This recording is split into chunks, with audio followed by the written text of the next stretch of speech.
नमस्कार दोस्तों, आज हम आपको धर्मराज की कहानी सुनाते हैं। इसे ध्यान से सुनिएगा। किसी गांव में एक बुढ़िया रहती थी। वह बहुत नियम धर्म से व्रत रखा करती थी।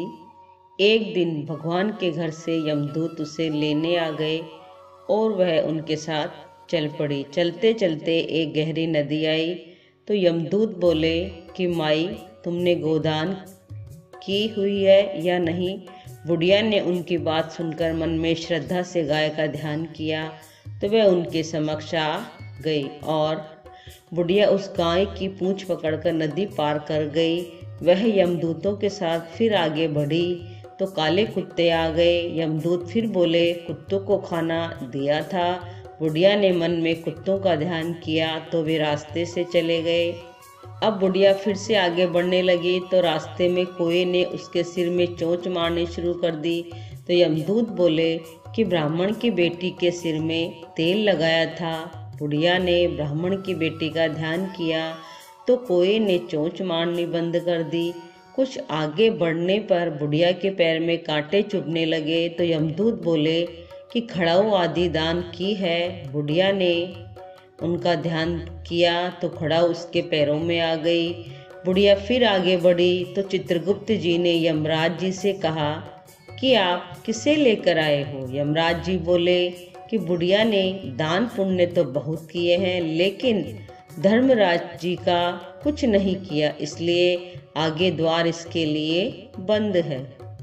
सारी बात सुनने के बाद बुढ़िया बोली कि आप मुझे सिर्फ 7 दिन के लिए वापस धरती पर भेज दो।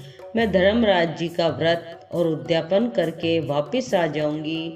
बुढ़िया माई वापस धरती पर अपने गांव आ गई और गांव वालों ने उसे भूतनी समझकर अपने दरवाजे बंद कर दिए। वह जब अपने घर गई तो उसके बेटे बहू भी दरवाजे बंद करके बैठ गए। बुढ़िया ने कहा कि मैं भूतनी नहीं हूँ, मैं तो धर्मराज जी की आज्ञा से वापस धरती पर 7 दिन के लिए आई हूँ।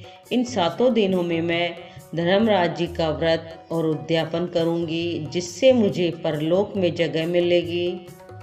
बुढ़िया की बातों से आश्वस्त होकर बहू बेटे उसके लिए पूजा की सारी सामग्री एकत्रित करते हुए, लेकिन जब बुढ़िया कहानी कहती है तब वह हुंकारा नहीं भरते, जिससे बुढ़िया फिर अपने पड़ोसिन को कहानी सुनाती है और वह हुंकारा भरती है।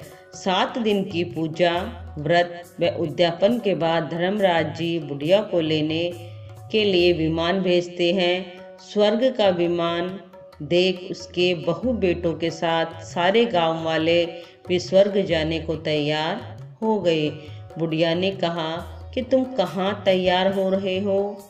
मेरी कहानी तो केवल पड़ोसन ने सुनी है, इसलिए वही साथ जाएगी।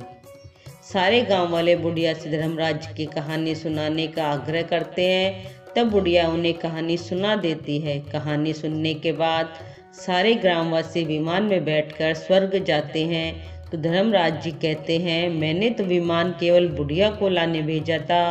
बुढ़िया माई कहती है कि हे धर्मराज, मैंने जो भी पुण्य किए हैं उसमें से आधा भाग आप गांव वालों को दे दो। इस तरह से धर्मराज जी ने ग्रामवासियों को भी स्वर्ग में जगह दे दी।